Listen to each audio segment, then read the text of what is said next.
This is Part 5, Image Analysis of the Skeletal System, Part B. In this part, we're going to examine fractures, some other fractures and dislocations, and conclude with tears. Fractures are the most common skeletal abnormality seen in a general radiology practice. A fracture is defined as a disruption of bone caused by mechanical forces applied either directly to the bone or transmitted along the shaft of a bone. Although often obvious, some fractures are subtle and difficult to detect.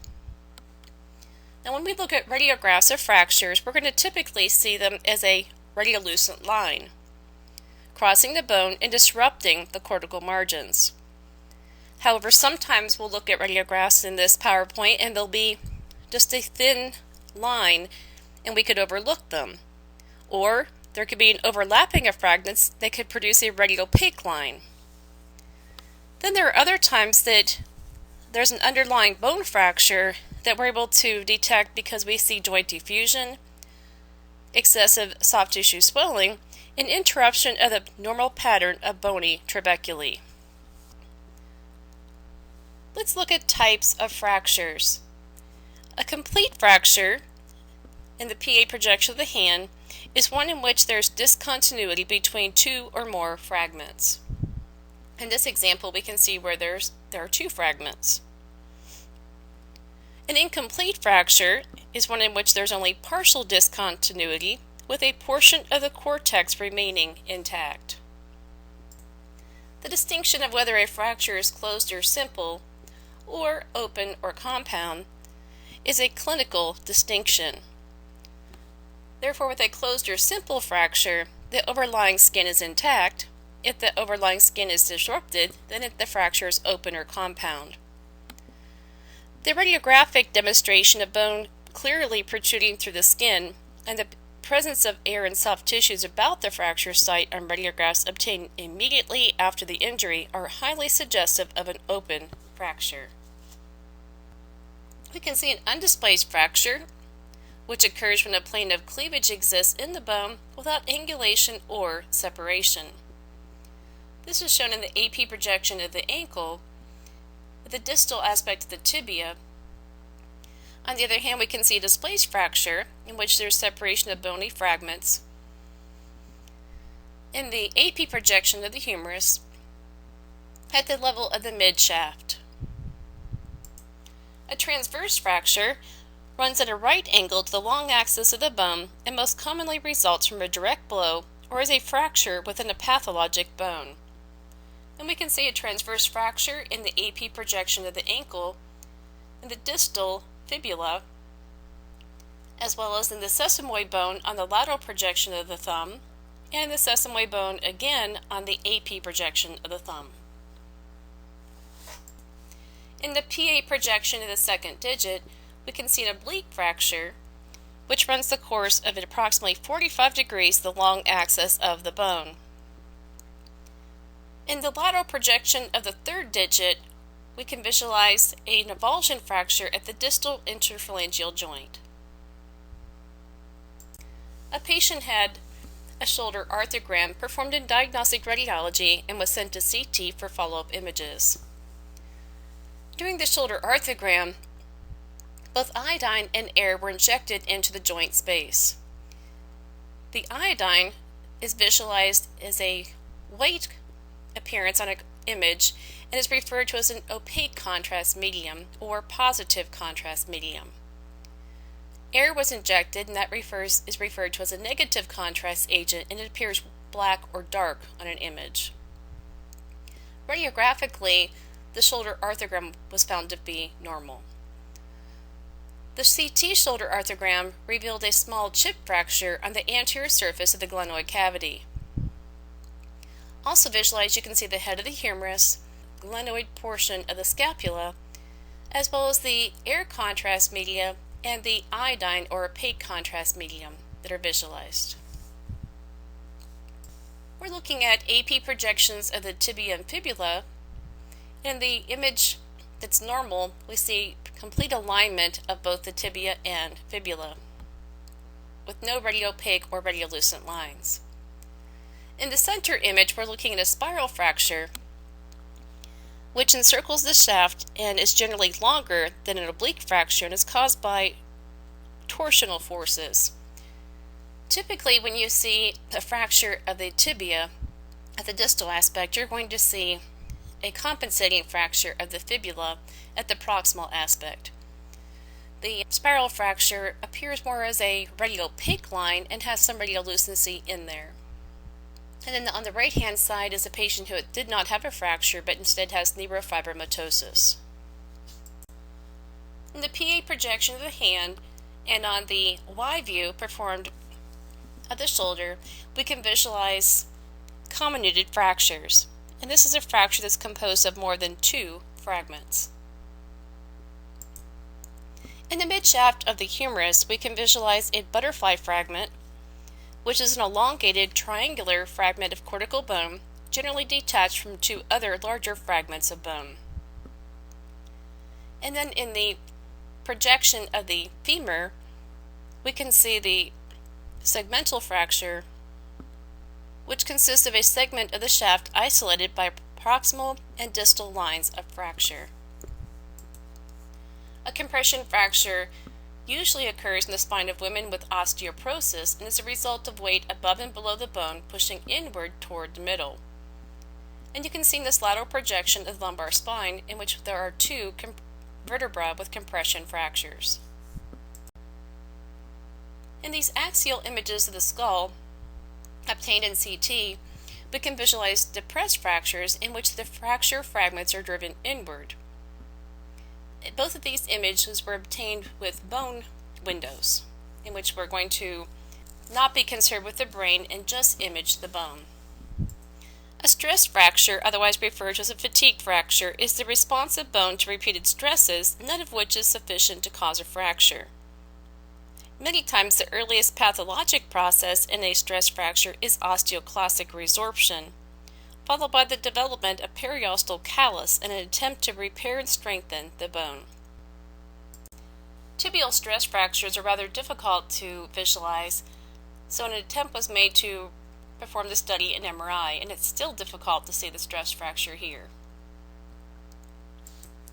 A pathologic fracture occurs in bone in an area of weakness caused by a pathologic condition such as a metastatic lesion or multiple myeloma. A green stick fracture is an incomplete fracture with the opposite cortex intact. Green stick fractures are found almost exclusively in infants and children.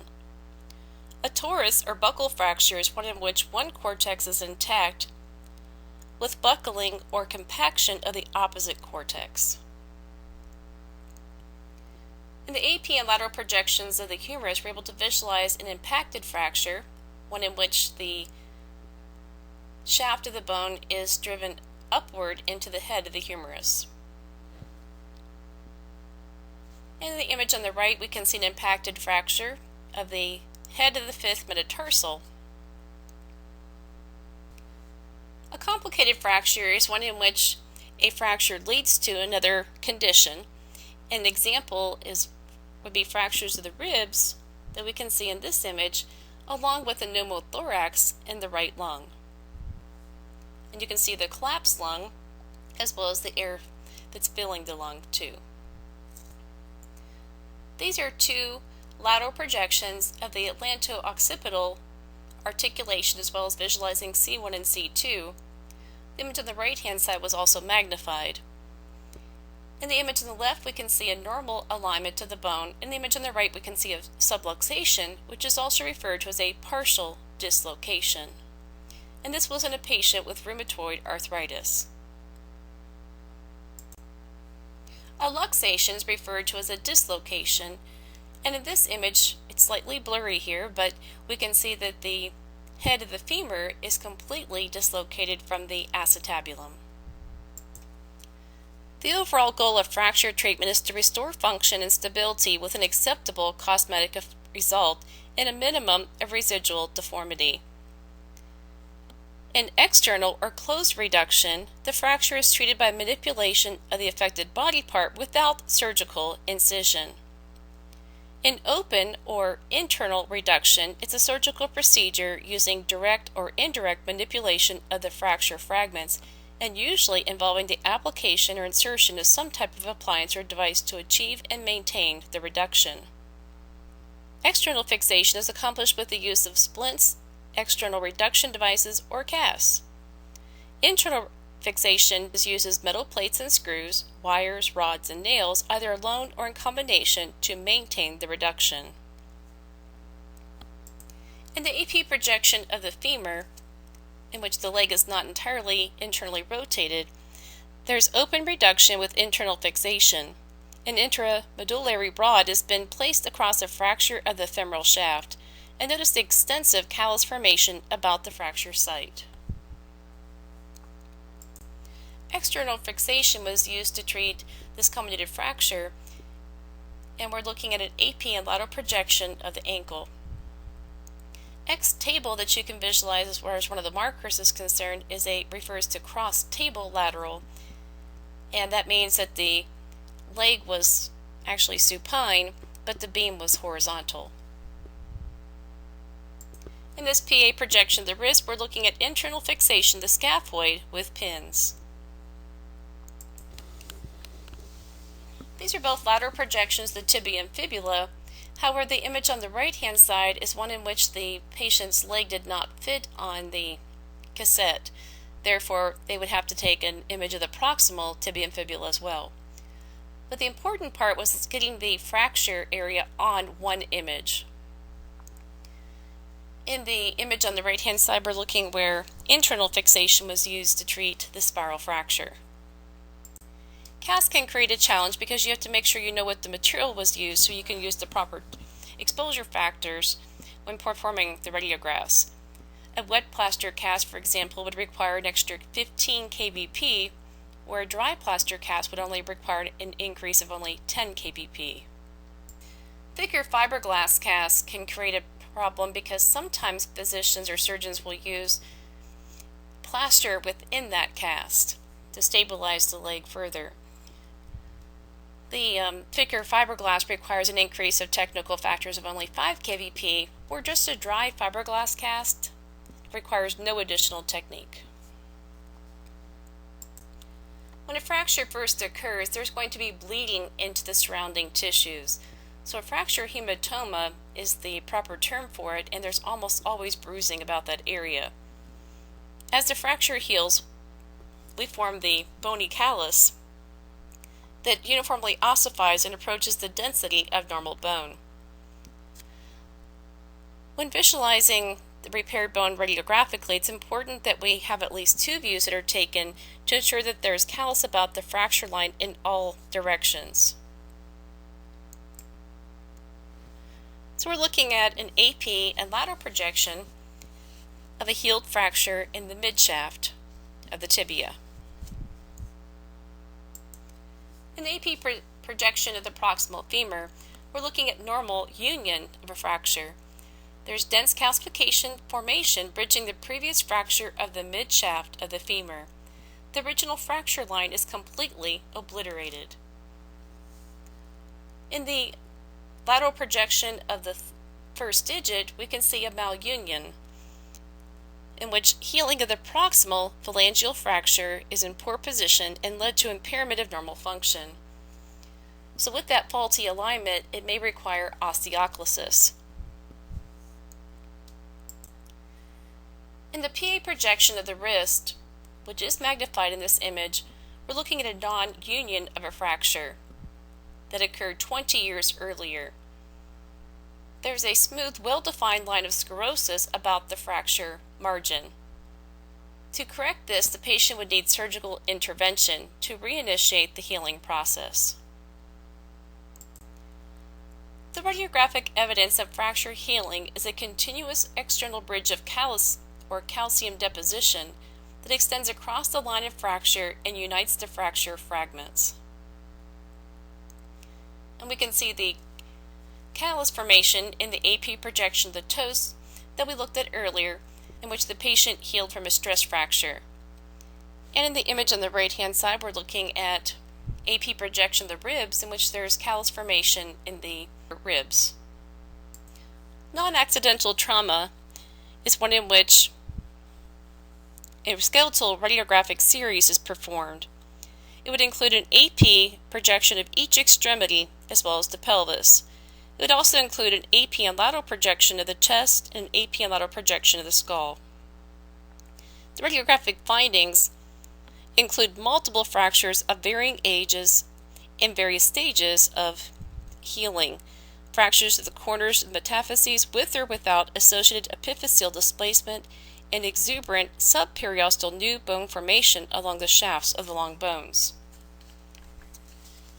In the AP projection of the right humerus, we're looking at a corner fracture of the proximal humerus. And the same child, on the AP projection of the left humerus, we're looking at a healing displaced fracture of the distal humerus. In the CT axial projection, we can see the hyperdense crescent-shaped collection in the subdural space consistent with an acute hemorrhage. There's also evidence of old resolving subdural hematomas shown here too. Another highly suggestive finding for non-accidental trauma is one or more fractures at otherwise unusual sites, such as the ribs, scapula, sternum, spine, or lateral ends of the clavicles. Something that's performed that will visualize fractures in their stages would be a nuclear medicine bone scan, and the example shown here was performed of the upper body. And we can see the multiple hotspots indicating the fracture sites in this child in the humerus, clavicle, and the scapula. Also notice the slightly lighter shade of gray in the lumbar spine, and that's just a site of an older fracture. You can even see where there's older fracture sites in the skull.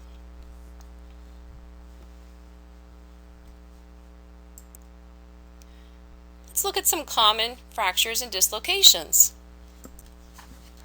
A Colles fracture is a transverse fracture of the distal radius with posterior displacement of the distal fracture. This is the most common fracture of the wrist. And I'm sure you've probably seen plenty of people healing from Colles fractures. But we're looking at a PA and lateral projection of the wrist. A Smith fracture is a transverse fracture at the distal radius with anterior displacement of the distal fragment. It's not as common as the Colles fracture, and we're looking at 3 different patients, but in the first one, take a look at the PA projection. At this point, you cannot tell whether there's anterior or posterior displacement. We can see, however, overlapping of the fragments. In the lateral projections of 2 different patients, we can now see 2 Smith fractures in which we have anterior displacement, but just different appearances of those fracture fragments. A navicular fracture, or otherwise referred to as a scaphoid fracture, is a transverse fracture to the center part of the scaphoid, and it can be subtle or with delayed visualization. Unfortunately, non-union and necrosis can occur. And these are both scaphoid views. It's a radiograph obtained immediately after the injury in which the fracture cannot be detected. On the second radiograph obtained 3 weeks later, we can see the fracture is clearly visualized by a sclerotic band of opaque internal callus. A boxer's fracture is a transverse fracture of the neck of the 5th metacarpal, and we can see 2 patients with boxer's fractures, one in which the PA projection was magnified and the other one was the normal size. An elbow fracture oftentimes has a fat pad sign. If the fracture is hidden, then many times they have an elbow fat pad, and this is a more sensitive indicator of an elbow joint effusion. In the lateral projection of the elbow, we can see a large joint effusion, which is a fracture of the distal humerus. A Monteggia fracture is named for an Italian surgeon by the last name of Monteggia. He is remembered for his description from 1810 of a form of a dislocation of the hip in which the head of the femur is displaced toward the anterior superior iliac spine. Nevertheless, this, of course, is a fracture of the proximal part of the ulna with dislocation of the head of the radius. Osgood-Schlatters disease is also known as a tibial tubercle apophyseal traction injury. It's a rupture of the growth plate at the tibial tuberosity, and it's visualized well in both the lateral projection radiographically or in an MRI sagittal plane. Ankle fractures. In these images, we're looking at an AP and lateral projection and a bimalleolar fracture. And we're just looking at fractures of both the lateral and medial malleoli. A trimalleolar fracture is one in which there's a fracture of the medial, lateral, and posterior malleoli. A Jones fracture is an avulsion fracture at the base of the fifth metatarsal. A hip dislocation is caused by severe injury, motor vehicle accidents, falls from a greater height, and 85 to 90% are posterior dislocations. In this AP projection of the pelvis, we're looking at a teenage girl injured in a motor vehicle collision, and it demonstrates the right posterior dislocation and left anterior dislocation of the hip. Right posterior dislocation is characterized by typical superolateral displacement of the femoral head, fixed adduction, and internal rotation, where the lesser trochanter is superimposed on the femoral shaft. Left anterior dislocation is manifested by the characteristic inframedial displacement of the femoral head, which has come to overlie the obturator foramen, fixed abduction, and external rotation, in which the lesser trochanter is depicted in profile.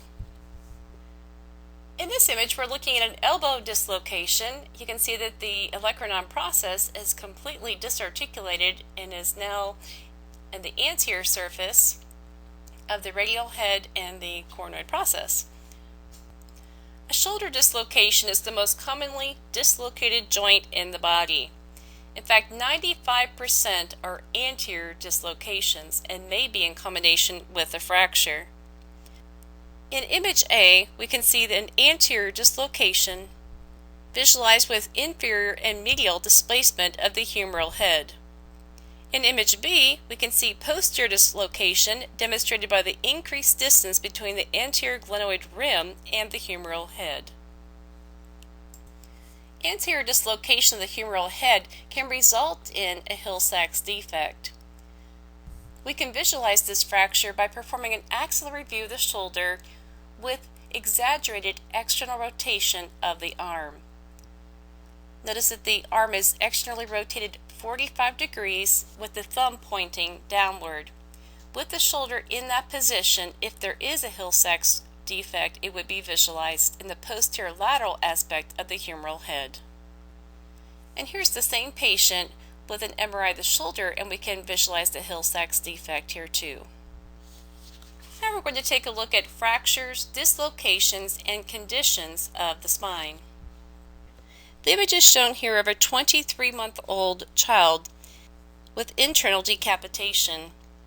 In the left-hand side was a cross-table lateral cervical spine radiograph performed, and on the right was a 3D volume rendered CT scan that better delineated the separation of C5 and C6. Fracture of the C7 vertebral body. On the initial lateral radiograph, only the upper 6 cervical vertebrae can be visualized. The patient's shoulder overlied the 7th cervical vertebra. With the shoulders pulled down to expose the 7th cervical vertebra, the anterosuperior fracture is clearly identified. A Jefferson fracture. On the AP projection with tomography, we're looking at a lateral displacement of the lateral masses of C1 bilaterally. In the CT axial projection, we're comparing one in which there are negative findings with that of a patient that shows a unilateral break in the arch of C1. An odontoid fracture. In the AP open mouth projection of the dens, we're able to visualize the oblique and transverse fractures at the base of the dens. There's also a separate cortical fragment on the left, which most likely remains attached to the alar ligament. In another patient, we're looking at an AP projection with a tomogram that shows a low fracture through the base of C2. A hangman's fracture is a result of acute hyperextension of the head on the neck. It appears as a fracture of the arch of C2 anterior to the inferior facet and is usually associated with anterior subluxation of C2 on C3. Although originally described in patients who had been hanged, this injury is far more common as a result of a motor vehicle collision. A clay shoveler's fracture is referred to as an avulsion fracture of a spinous process in the lower cervical or upper thoracic spine. In the AP projection of the cervical spine, it shows the characteristic double spinous process sign resulting from caudate displacement of an avulsed fragment with respect to the normal position of the major portion of the spinous process. In the lateral projection, we can clearly visualize the avulsed fragment. Vertebral body fracture. Most fractures of the thoracolumbar spine are attributable to compressive forces that cause anterior wedging or depression of the superior end plate of a vertebral body.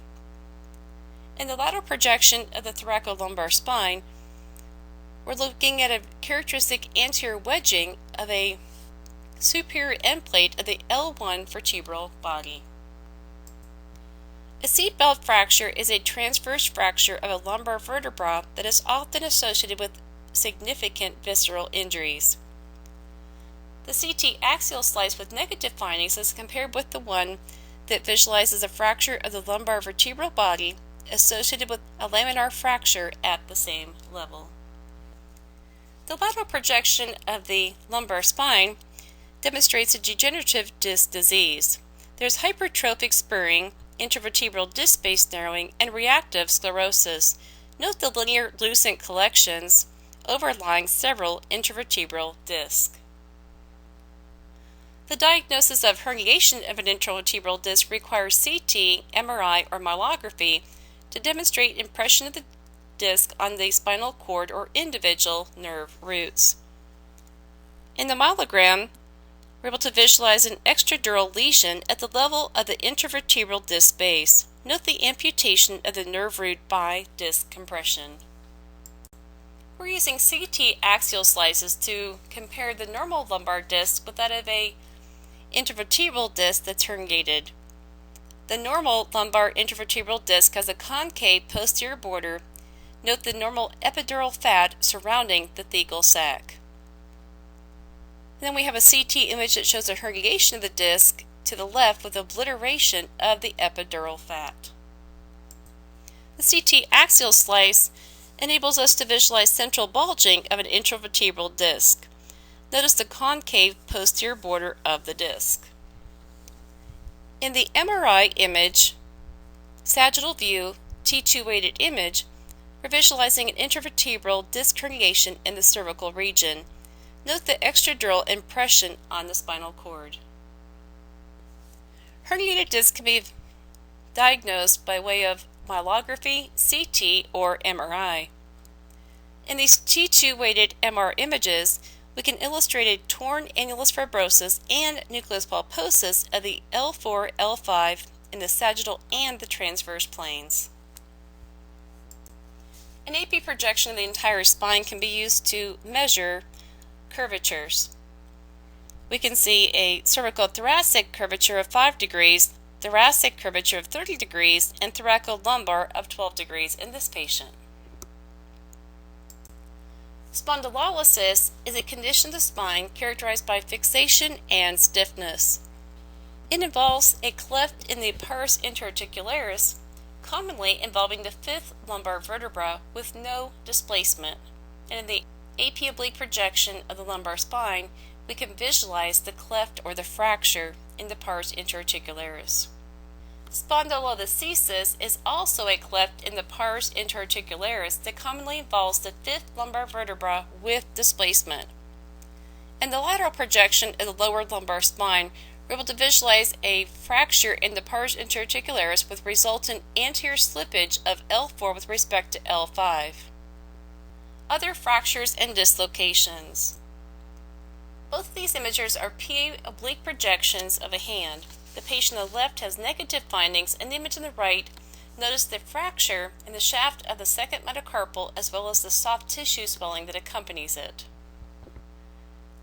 In the image on the left, we're looking at an AP projection of the forearm and then another AP projection of the forearm in which there's a gunshot wound with fracture of the radius and ulna and extensive soft tissue damage.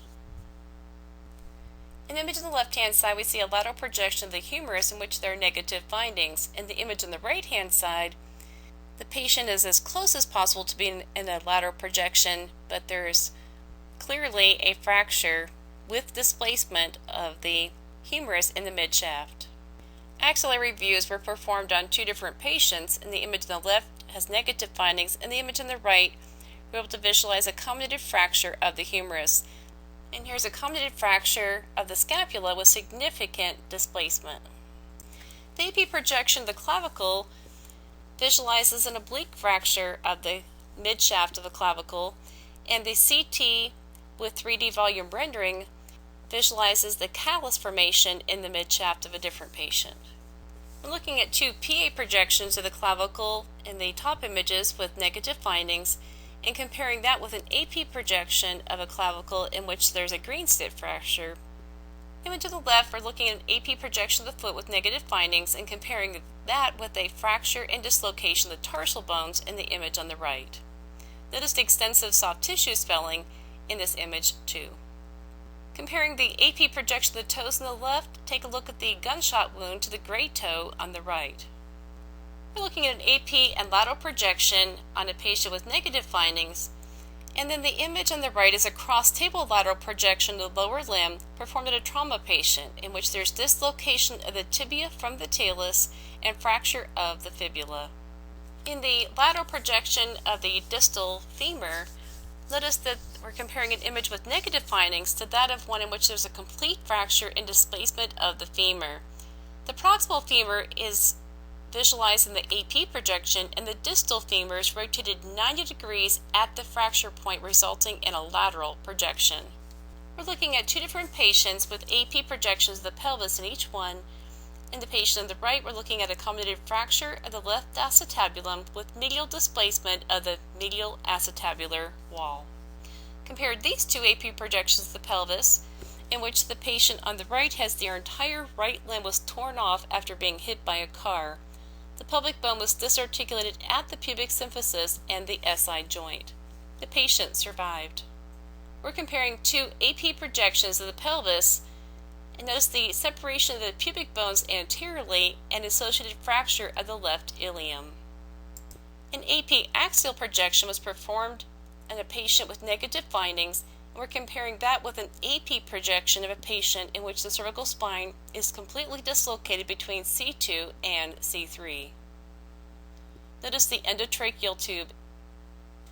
In the AP projections of the open mouth of C1 and C2, notice the image on the left has negative findings, and the image on the right, there is a fracture of the left lateral aspect of the axis. We're looking at two lateral projections of the upper cervical spine, comparing a patient with negative findings to that of a patient with complete anterior dislocation of the cranium on the atlas. We're comparing a lateral projection of the cervical spine in a patient with negative findings to that of a cross-table lateral cervical spine in which there's dislocation of C3 and C4 articular processes. We're comparing a left lateral projection of the cervical spine with that of a patient who has fractures of the pedicles with dislocation of C5 and C6. We're comparing a lateral projection of the lumbar spine with that of a cross-table lateral that's performed of the thoracolumbar region in which there's a fracture and dislocation of L2. We're comparing a lateral projection of the lumbar spine with that of a cross-table lateral of the thoracolumbar region in which there's a compression fracture of the body of L2. We're looking at two MRI images in the sagittal view and comparing negative findings on the left with that of the anterior displacement of C4 on C5. We're looking at two AP axial projections of the skull with a 30-degree caudate angulation, referred to as a Tau method. We have a negative findings in the patient on the left, and a patient on the right had a gunshot wound to the head. There's a metal clip that indicates the entrance of the bullet in the anterior cranium. There's a flattened bullet and fragments that are lodged in the area of C2. We're looking at two PA axial projections of the skull, comparing negative findings in the image on the left with a patient who has a fracture of the frontal bone that extends into the zygoma. We're comparing a lateral projection of the skull in a patient with negative findings to that of a cross-table lateral that was performed in a patient with 2 gunshot wounds entering at the level C1 and traveling forward to the face and lodging in the area of the zygomas. We're comparing two lateral projections of the skull. In the image on the left, we have negative findings. In the image on the right, we're looking at multiple frontal fractures caused by hitting the windshield during an auto accident. In trauma radiography, we have pieces of equipment that will take an AP projection of the entire body and a lateral projection of the entire body, and each image will only take 13 seconds.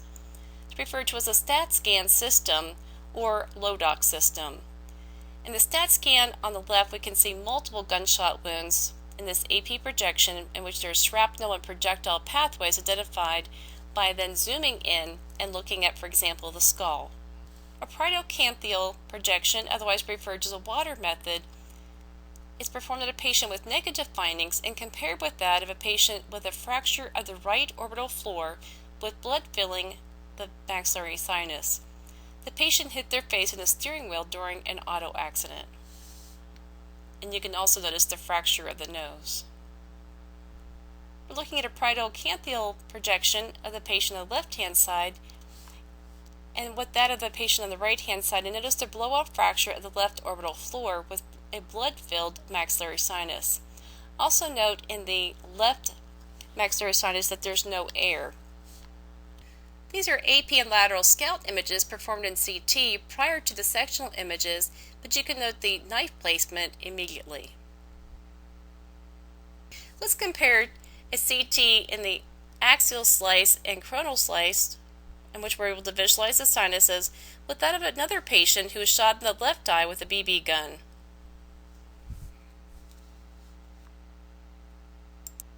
And then notice the cross-table lateral cervical spine in which there's a dislocation of C3 and C4.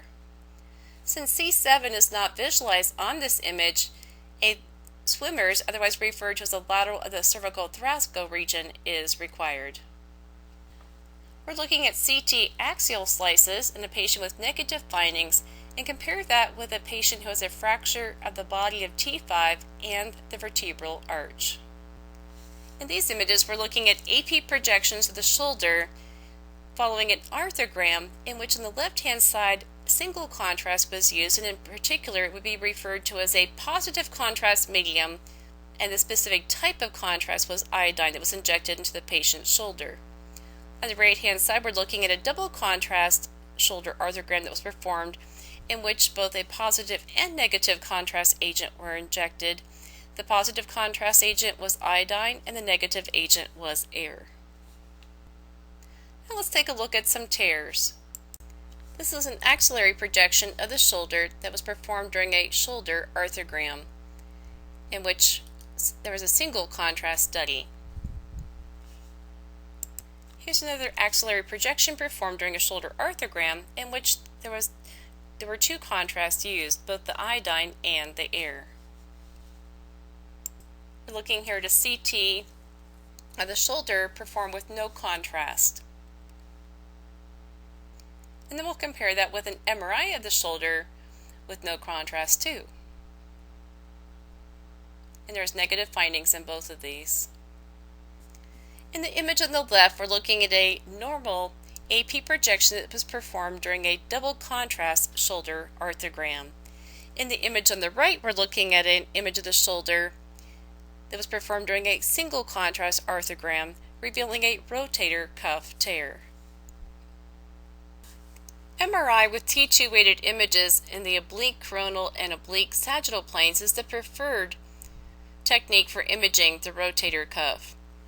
In the left-hand side, we see a normal rotator cuff that was imaged, and the right one that is torn. We're looking at two MRI images. In the image on the left, we see negative findings. In the image on the right, we're looking at a slap tear. In the MRI performed in the coronal plane, notice that the lateral meniscus is intact, but the medial meniscus is torn. In the other image, which is performed in the sagittal view, notice the horizontal cleavage tear, the posterior horn of the medial meniscus. That's a grade 3. We're looking at MRI images performed in the sagittal plane, and the left-hand side, the image has negative findings. Compare that with the image on the right-hand side, though, we can visualize a bucket handle tear. We're looking at MRI images performed in the sagittal plane. In the image on the left, we're looking at hemorrhage edema and the expected position of the ACL. And in the image on the right-hand side, we're looking at an ACL tear. We're looking at two MRI images, both performed in the sagittal plane. The image on the left reveals that the posterior cruciate ligament is intact, but the image on the right reveals a tear. This concludes Part 5 on the skeletal system.